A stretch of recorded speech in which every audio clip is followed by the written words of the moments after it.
chain rule, by definition, is finding the derivative of the composition of two or more functions. So now that we have our definition, we can go on to the chain rule. So its structure, as stated on the paper, is h of x equals to f of g of x. So our derivative formula, in order to do the chain rule, we'll have to find our h prime of x equal to our f prime of gx times our g prime of x. So in our example, we have f of x is equal to cosine of x squared. So going back to the definition, it's finding the derivative of the composition of two or more functions. So the two or more functions is our f and our gx.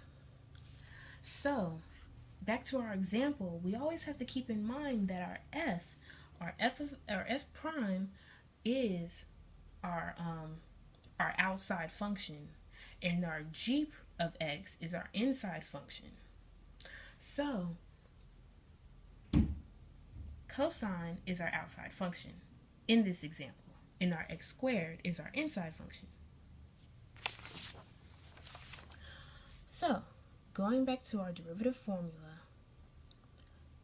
equals f prime of gx times g prime of x.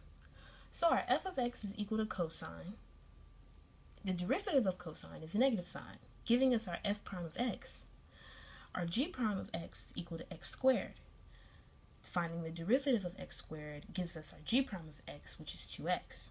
So then we go on and substitute for our original equation, and as our f prime of x giving us a negative sign, our g of x stays the same, and our g prime of x, which we'll be finding the derivative, is 2x.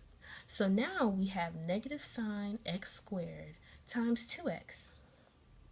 We then bring this 2x into the front, and now we have negative 2x sine x squared. And this is the chain rule.